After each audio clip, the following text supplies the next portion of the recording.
In the shadow of victory, a single act of disobedience can shake the destiny of an entire nation. After the walls of Jericho fell and the sound of triumph echoed through the land, Israel believed nothing could stand in their way. But beneath one man's tent, a secret was buried. A robe, a bar of gold, a handful of silver, small treasures that would unleash divine wrath and plunge the nation into sudden defeat. This is not just the story of Achan, the man who hid what was forbidden. It is the story of how hidden sin poisons the heart of a people, how one buried desire can break heaven's covenant. Imagine an entire nation ready to conquer, blessed by God himself, yet stopped cold because of one man's greed. The shouts of Jericho's victory would soon turn to cries of despair at Ai. The God who once marched with Israel now stood against them. Why did Achan do it? Did he think no one would ever know? And how did the sin of one man bring judgment on millions? This is the untold, haunting story of the Valley of Achor, the valley where victory died, and holiness demanded a price. So before you watch another miracle of faith, remember this one truth. God's greatest victories can be undone by the smallest disobedience. If you think you know the story of Jericho, wait until you hear what happened next. Subscribe now, because this is the hidden chapter the Bible doesn't let you forget. The air trembled with sound. 7 priests blew their trumpets in unison, and the people lifted their voices in one earth-shaking roar. Before their eyes, the mighty walls of Jericho cracked, groaned, and crumbled into dust. Smoke and dust filled the air as sunlight pierced through the falling stones. In that moment, Israel tasted its first great victory in the Promised Land. The men shouted praises, women wept with joy, and children clung to their mothers, watching history unfold. For years they had wandered in the wilderness, waiting for this day, and at last, the promise was real. But amid the celebration, a stern command echoed through the camp, a command from God himself, delivered through Joshua. The city and all that is in it are devoted to the Lord. Take nothing for yourselves. All silver, gold, and vessels of bronze and iron belong to the treasury of God. It was a holy victory, not one for personal gain. The spoils were sacred, set apart for the Lord. As the warriors searched through the ruins, one man's heart began to wander. His name was Achan of the tribe of Judah, a strong soldier, loyal yet human. While others gathered what was to be burned, his eyes caught a glimmer beneath a shattered wall, a beautiful Babylonian garment, woven with intricate gold thread. Beneath it, half buried in the dust, lay silver coins and a bar of gold. Achan froze. The light flickered in his eyes, not from the sun, but from desire. He looked around. No one saw him. No one heard the whisper that stirred inside his heart. No one will ever know. Just one robe, just one bar. It will not matter. The silence of Jericho after battle wrapped around him like a shroud. He reached out and took them. In that single act, the scent of victory turned sour. The heavens had been defied, though the earth remained silent. Night fell over the camp of Israel. The fires burned low. Songs of triumph faded into quiet rest. Achan slipped into his tent, glancing over his shoulder like a thief in his own home. His wife and children slept, their faces soft in the dim firelight. He knelt on the ground and began to dig beneath the woven mat at the center of his tent. The robe gleamed faintly, Babylonian silk shimmering like temptation itself. The silver and gold clinked softly as he laid them in the pit. He covered them quickly with earth and spread the mat again. He sat for a long moment, heart pounding, staring at the ground where his secret now lay buried. Outside, the night wind whispered through the camp. The Ark of the Covenant glowed faintly beneath its covering, the presence of God among his people. But in one tent, in the midst of the holy camp, something unholy was hidden. The next morning, the camp was alive with preparation for the next conquest, the city of Ai. Joshua's voice rang through the air, confident, inspired by faith. We will go up and take Ai. The Lord is with us. Achan stood among the men, his head high, yet his stomach twisted. Every shout of victory felt heavier than the last. When he looked toward the ark, he could not meet its golden gaze. His secret burned within him like fire under his skin. The people moved forward with joy and confidence, unaware that their triumph had already been poisoned from within. He tried to pray that night but could not. The words of Joshua haunted him. Touch not the accursed thing, lest you bring trouble upon Israel. The word trouble echoed in his heart like a prophecy. While the camp slept again, a strange stillness fell over the valley. No wind moved.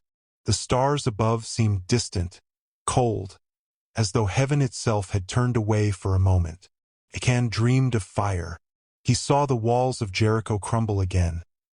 But this time, they buried him beneath the dust. He woke in a sweat, gasping, the echo of trumpets fading from his ears.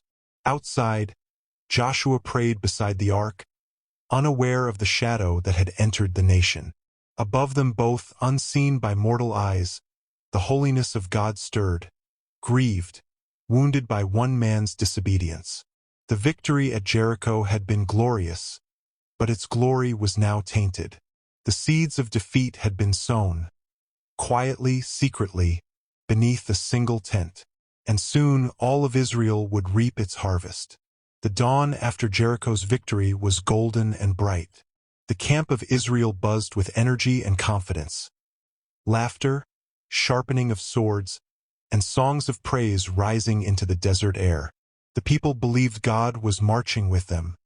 Nothing seemed impossible. Joshua called his captains together near the Arkansas. His voice was strong and sure. Next we go to Ai, a small city. Send only a few men. It will be easy. Messengers rode out swiftly across the plains to scout the land. They returned days later, saying, Ai is weak. Do not weary the whole army. Send only 2,000 or 3,000. Joshua nodded. Why summon the full force for a small victory? The God who tore down Jericho's walls surely would deliver Ai without effort. And so, with faith but not inquiry, Israel went forth. No one sought the Lord for counsel. No one asked if his favor still rested upon them. A silent breach had already been made, and no one knew it yet. The sun rose high above the rocky hills of Ai as the Israelite warriors approached. The city stood small upon its hill, unimpressive, half the size of Jericho. The men smiled with confidence. Achan marched among them, his face hidden under his hood, his heart beating fast. Every step reminded him of what lay beneath his tent back in the camp. The buried gold, the forbidden robe. At Joshua's command, the men charged. Shouts rang out, arrows flew, but something felt wrong. The warriors of Ai stood firm, their swords flashing. The Israelites faltered, shocked by resistance. Then the tide turned, chaos spread. Within minutes, panic consumed the ranks. The small city of Ai routed Israel's mighty army. Men fell on the dusty slopes, cut down while retreating. 36 warriors lay dead, their blood staining the stones. Those who survived fled in terror. The shouts of the Canaanites echoed behind them, mocking. When word reached Joshua, his face turned pale. The sound of weeping filled the camp as broken soldiers returned, their confidence shattered. That evening, Joshua fell to his knees before the Ark of the Covenant. Dust covered his robe. Ashes smeared his forehead. The elders joined him, weeping in confusion and fear. Joshua cried aloud, his voice echoing across the silent valley. Alas, O Lord God, why have you brought this people over the Jordan to deliver us into the hand of the Amorites? To destroy us? Would that we had been content to dwell beyond the Jordan. What shall I say when Israel turns its back before its enemies? Silence. The golden cherubim upon the ark glimmered faintly in the firelight. Then came the voice, thunderous, divine, unmistakable. Get up, Joshua. Why do you lie on your face? Israel has sinned. They have taken of the accursed thing and have stolen, and dissembled, and hidden it among their own stuff. Joshua trembled. The Lord's next words struck like fire. I will be with you no more unless you destroy the accursed from among you. The leader's heart broke. This was no mere defeat of men. It was a withdrawal of heaven itself. As the message spread through the camp, fear rippled through every tribe. The once proud army fell silent, their songs replaced by whispers. Mothers clutched their children. Men stared into the earth. Who had done this thing? Who had brought a curse upon the people of God? Joshua ordered the camp purified. Torches flared through the night as families washed their clothes, cast away idols, and repented for sins they did not commit. Yet the guilt of one man still lay hidden, untouched, buried beneath woven mat and sand. Achan sat outside his tent, staring into the darkness. Every cry, every prayer of his people pierced his heart. His wife's hands trembled as she looked at him. Achan, is there something you must tell them? He shook his head slowly. No, no one will know. But the air felt heavy, the kind of heaviness that only truth can cause when it's smothered. As the first light of dawn crept over the horizon, Joshua rose again to meet the Lord. The command was clear and cold. Sanctify the people, and tomorrow I will show you who has sinned. Trumpets sounded through the camp. The 12 tribes of Israel gathered before the ark in solemn silence. One by one the tribes would be called out. One by one the guilty would be revealed. Achan could barely breathe. Sweat covered his hands. His children clung to his robe. The voice of Joshua thundered. Tomorrow, the Lord will reveal the one who has brought this trouble upon Israel. The people bowed their heads in dread. The night before judgment fell was darker than any they had known since Egypt. And though Achan still said nothing, his heartbeat told the truth, and heaven had already heard it. The dawn rose over the valley like a slow-burning fire. The air was thick with silence. No sound of laughter, no morning songs, no cries of children. The entire camp of Israel stood in uneasy stillness before the Ark of the Covenant. Joshua's voice, firm yet heavy, broke the silence. The Lord will reveal the one who has brought this curse upon us. Every tribe, every family, every man shall stand before him. Torches still smoked from the night before. Dust hung low over the valley. From every direction, thousands gathered, men, women, and children, each with trembling hearts. The glory of Jericho had turned into fear. Achan stood among the men of Judah, his robe clinging to his back with sweat. He tried not to meet anyone's eyes. The weight of the secret beneath his tent felt like chains around his neck. The priests brought the Urim and Thummim, the sacred stones of divine decision. Joshua lifted his hands toward heaven, and the process began. The tribes came forward one by one. Reuben passed, no sign. Simeon passed, no sign. Levi, Issachar, Zebulun all stood clear. Then came the tribe of Judah. Joshua's eyes lifted. The glow of divine fire flickered within the ark. A chill ran through the camp. The priests turned slowly toward Judah. The Lord has chosen this tribe. Murmurs spread through the crowd. Judah, the royal tribe, the line of kings, was singled out. Achan's breath caught in his throat. He stepped back slightly, the sand shifting beneath his feet. From within Judah, the families were called forward. The clan of Zerah was chosen. Then, from the house of Zerah, the family of Zabdi. Now the crowd's eyes turned to a smaller group. Men standing shoulder to shoulder, hearts pounding like drums. Joshua's voice cut through the air. Come forward, Achan son of Carmi, son of Zabdi, son of Zerah, of the tribe of Judah. A deadly silence followed. Even the wind seemed to hold its breath. Achan's feet refused to move. His wife stared at him, her face pale. The eyes of thousands fell upon him like stones. Slowly, shakily, he stepped forward, each stride heavier than the last. Children whispered his name. Elders lowered their heads. Joshua stepped closer, his voice low, filled with sorrow more than anger. "My son, give glory to the Lord, the God of Israel, and tell me what you have done. Do not hide it from me." Achan's lips trembled. His knees gave way and he fell to the ground. Tears filled his eyes as his voice broke. "Indeed, I have sinned against the Lord God of Israel. When I saw among the spoils a beautiful Babylonian garment, 200 shekels of silver, and a bar of gold, I coveted them and took them.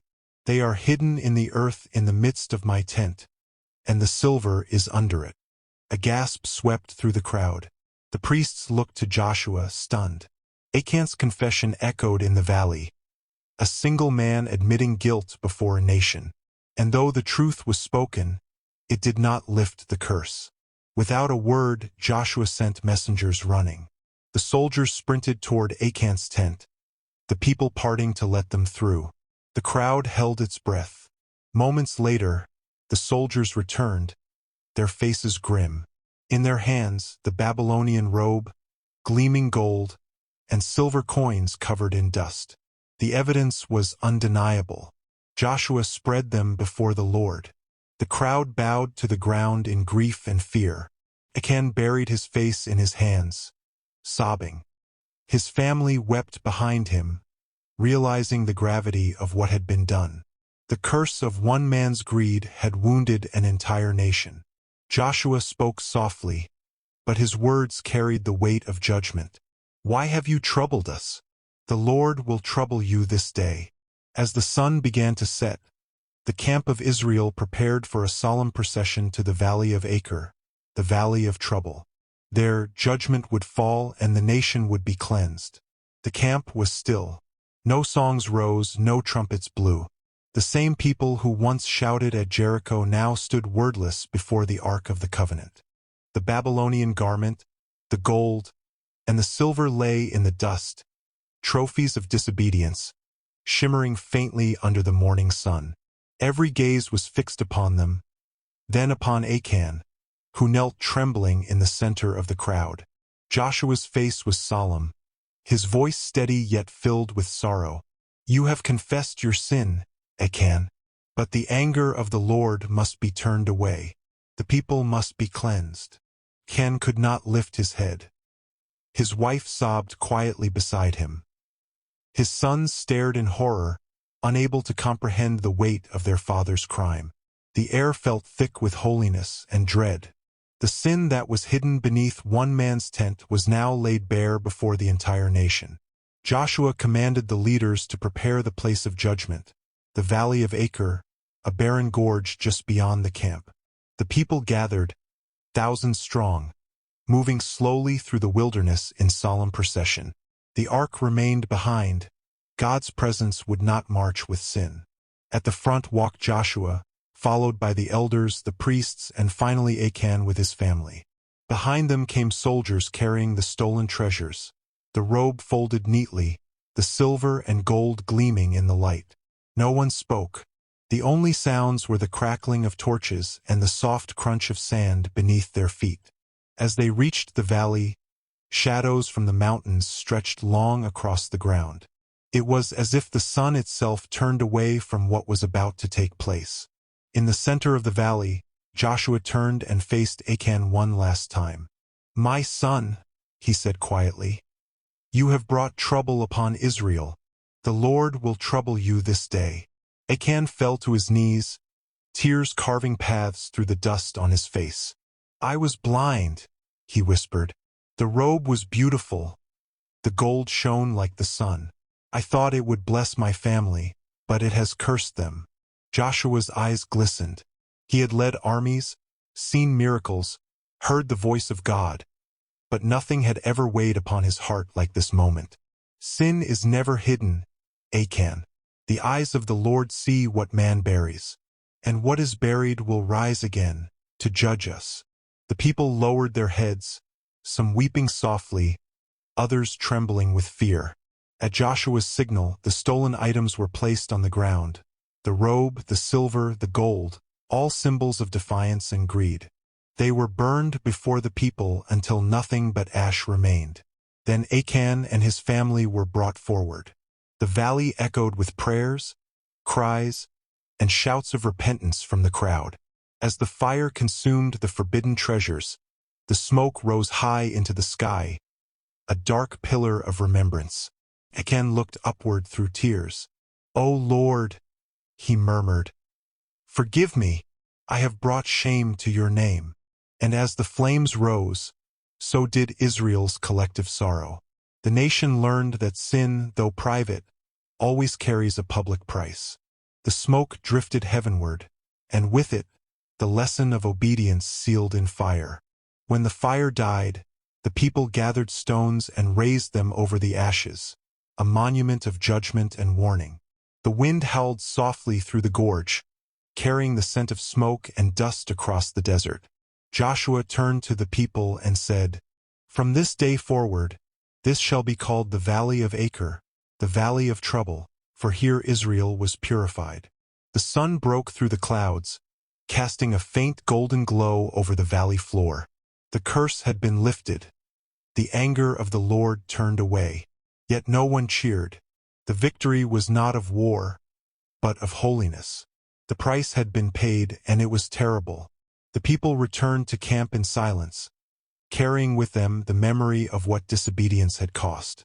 And at the edge of the valley, the pile of stones stood, cold, unmoving, eternal, a warning to every generation that would come after. The valley was still. Wind whispered between the rocks, carrying the scent of dust and death.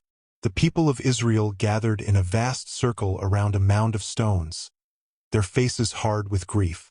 They had followed Joshua from the camp to this desolate place, the Valley of Achor, where heaven's wrath and mercy would meet. At the center stood Achan, his deep green robe torn and dust-stained. His wife clung to their children, trembling. Before them stood Joshua, his white robe and blue mantle rippling in the wind. His staff was planted firmly in the earth, eyes fixed upon the condemned man. "My son," Joshua said softly, "you have brought trouble upon Israel. The Lord will trouble you this day." The words struck like thunder through the silent crowd. No one moved. No one spoke. Even the valley seemed to hold its breath. Priests in royal blue robes stepped forward, carrying the stolen items wrapped in linen. The Babylonian garment, the bar of gold, and the silver coins that had brought a nation to its knees. Joshua looked upon them with sorrow. These were devoted to the Lord, yet taken for selfish gain. Israel's defeat was not from weakness, but from disobedience. He lifted his eyes toward the crowd. Let all generations remember, no secret is hidden from the eyes of God. The people bowed their heads. Some wept quietly. Others stared at Achan in disbelief, the man who had fought beside them, who had once shouted the victory cry at Jericho. Achan's wife wept uncontrollably. His eldest son gripped his arm, trembling. Achan knelt and whispered, "Forgive me, I wanted to bless you, not destroy you." But his words were swallowed by the wind. The priest stepped back. Joshua turned his face toward heaven. "O Lord, let this valley bear witness that Israel will not tolerate sin in its midst." Then he lowered his hand, the signal. The people began to cast stones. The sound was sharp, echoing off the valley walls like thunderclaps. Achan closed his eyes and lifted his face to the sky. He did not curse. He did not plead. He only whispered a prayer, a broken man seeking mercy at the edge of judgment. Dust filled the air. The cries of his family mingled with the sobs of the crowd. Even the soldiers who had executed the command turned their faces away. By the time the last stone fell, silence covered the valley like a shroud. Joshua's eyes were wet. The leader of Israel, strong, unshaken through wars and miracles, stood trembling now before the cost of sin. At Joshua's command, the stolen treasures were laid atop the mound, the gold, the silver, and the cursed garment. Priests lit torches and stepped back. The fire roared to life, devouring everything it touched. The smoke curled upward, dark and thick, until it vanished into the heavens. The people fell on their faces, crying out to God. The flames reflected in their tears, both judgment and mercy, consuming what had defiled the camp. Joshua lifted his staff, his voice trembling. The Lord's anger is turned away. Israel is clean once more. The crowd remained on their knees. No one shouted, no one sang. The holiness of that moment was too heavy for celebration. As the sun dipped low, the last embers flickered across the valley floor. The fire had done its work. Israel was free, but at the price of one man's life. When dawn returned, the valley was quiet again. A faint mist hung over the ground, and the pile of stones stood tall, a monument of warning. Joshua stood before it, staff in hand, his white robe brushed by the morning light. Behind him, the people bowed their heads in silence. He spoke softly, his voice carried by the wind. From this day forward, this shall be called the Valley of Achor, the Valley of Trouble, for here the Lord turned his wrath away from Israel. The people wept, not out of anger, but out of awe. They understood now. The power that destroyed Jericho could not dwell among hidden sin. And the same God who punished had also purified. As they left the valley, Joshua lingered behind. He gazed at the rising sun, golden light spreading across the stones, and whispered, "O Lord, teach us to fear you and to obey." In every age, there is an Achan, a heart that hides what should be surrendered. But for every valley of trouble, there is also a dawn of mercy, if only we return to obedience.